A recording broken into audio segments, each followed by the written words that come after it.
So I just had Hawaiian Telcom fiber put into my shack here. I'm running it off of solar there. But I've also got Starlink. So here's the fiber setup. Unfortunately, this laptop doesn't have Ethernet built in, so I can't do an Ethernet comparison, but I'm doing Wi-Fi on both devices, so I figure it's close enough. I've got Starlink Mini, and I'm on the $50 a month, 100 gigabyte plan with deprioritized data. That may make an impact on my speeds, but this is just what I've got. I got Starlink Mini because it uses less power, and I figured that was the optimum setup for being off-grid with a relatively small setup. This is all I've got right here. It's a EcoFlow Delta 1300, older generation EcoFlow product. The solar is not chooching at full chooch right now, but it's anyway, this is what I'm using, and everything is plugged into that. So yeah, my biggest thing was I wanted to save power, and Starlink is somewhat unreliable because not only is it expensive, $50 for 100 gigabytes of data, but also it uses more power. The Starlink Mini uses, I'd say on average, around 30 watts. It's enough to make a difference, and if I leave it plugged in overnight, if I've done a bunch of other stuff in the night, then I can kill my batteries, or if I don't have a fully charged battery, it makes a difference. The fiber setup, this whole setup here, with that, I think that's just a port, or that's a splice point. Yeah, you can see. Anyway, and then if you look, that's where it goes to the line outside. So I'm not like off grid in the sense that I'm far away from the power grid. I'm just on solar instead of grid power. But this is the wiring that goes outside to the Starlink. It's sitting on the roof. I've got it as unobscured as possible. That's one of the things about Starlink, is that no matter what, it was a little bit obscured because I'm just down in the jungle, lots of trees here, and I don't want to cut down my ohias, my healthy ohias, just to satisfy Starlink's need to not be obscured. And I think what really got me with Starlink, that kind of pushed me, I'll run these speed tests while I'm talking, so I'm not wasting time, but let me run, so I'll run one on Starlink first. This is going to be the Starlink speed test.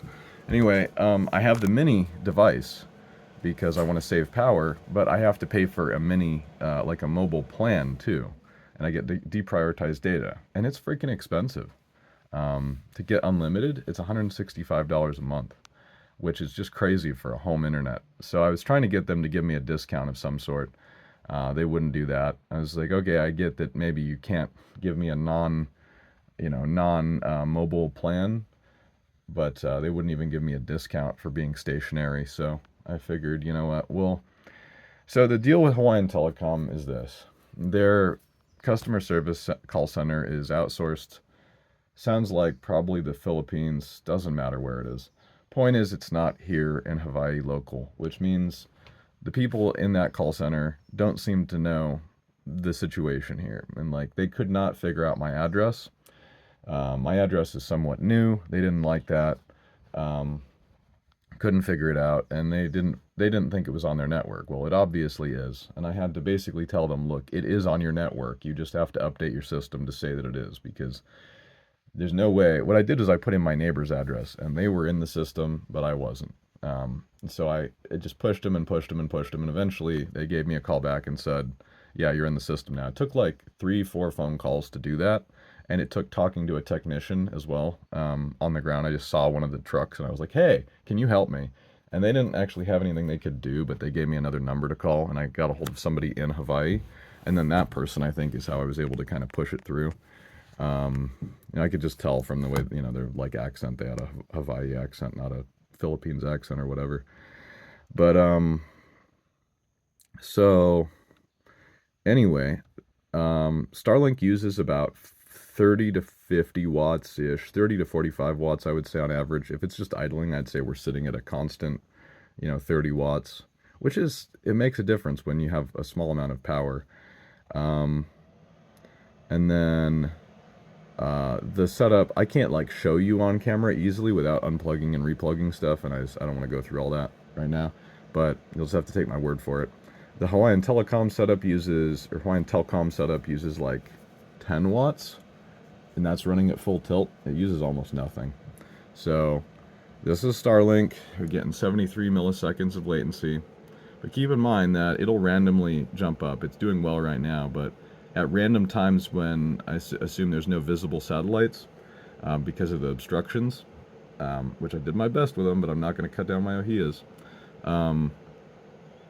With the obstructions, it'll just cut out completely, and you'll just sometimes, like I was having a really hard time updating. I'm running, Arch Linux here. And I was having a really hard time updating packages because it kept dropping out in the middle of my updates. And then it would be like, you're not online. Hey, server, was request timed out, request timed out, request timed out. And then it would just give up on updating because, hey, you're not online for a second. And it would happen like every time I would update. Sometimes I would do one command after the other and it would just keep failing some packages. So that was a big thing. And then the fact that they wouldn't give me a discount for a residential plan was a big thing. And then the fact that it's obscured no matter what because I'm in the trees. That was a big thing. And then it uses more power. So I just figured, you know what? Also, well, I'm not going to talk about the other reasons I don't want to use Starlink, but I think you could probably guess. Space junk's a big one. The CEO's also something to be considered. But anyway, the point is, this is what I'm getting out of Starlink Mini right here. It's okay. 73 millisecond ping. On average, or idle, I guess. 93 if you're downloading, 99 if you're uploading. Not great, but usable. But keep in mind, I'm paying $50 a month for 100 gigs of data.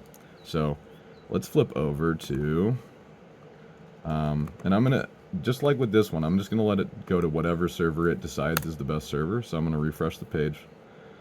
Oh, whoops, I need to switch Wi-Fi too. So for Hawaiian Telcom, I'm paying $45 a month to rent their router and, which is a Eero device, rent their router and, sorry, my voice is a little rattly too, but, rent their device and get a 400 megabit plan.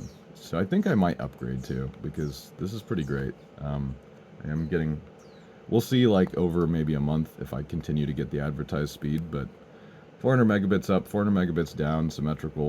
Let's see what, like that's what my plan is. Let's see what we actually get out of it.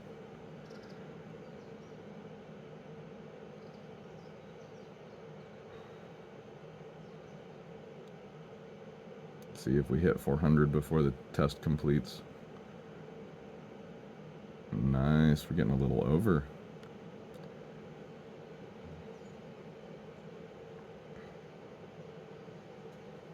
Nice.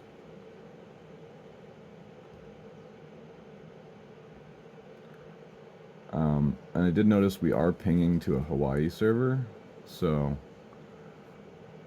probably, okay, wow. Idle ping, 13 milliseconds. Down, 40, up, 31. That is incredible. I'm also getting over 400, both up and down. That's pretty amazing. Let's just see if I ping something outside of, let's ping the same server actually, just so that we're getting, or same area, so that we're getting a, maybe vaguely apples to apples-ish comparison. Let's just see what happens if I do that. So as you can see though, much better performance obviously, and much better power consumption. The customer service left something to be desired just simply because they did not understand my address, and I had to go through some hoops to convince them to put me on their network. But $45 a month for unlimited data at this kind of speed without having to have as much power and without dealing with obstructed satellites and all this negative stuff about Starlink versus, this. Hawaiian Telcom is worth it if you're within the service area. So I think Eden Rock, Nanavale Estates, I'm not sure about all the other subdivisions. I know like Kalapana probably doesn't have it. You probably have to get Starlink if you're down there. Yeah, I'm just thinking of like Puna subdivisions. You'd be surprised. You might think you're way out in the middle of nowhere. I know of someone, I think, in Fern Acres that has it, which is crazy because a lot of Fern Acres is, long dirt roads, big lots, very, much more rural kind of feeling. Or was it Fern Forest? Anyway, one of those two. I always get them confused, but one of the 3 acre, I think that'd be Fern Forest. I think they've got fiber in at least part of it. Eden Rock surprised me. Eden Rock's got it, I think, all the way back at this point. So, anyway, mahalo for watching. Hopefully that was helpful to you in some sort of a way, and aloha.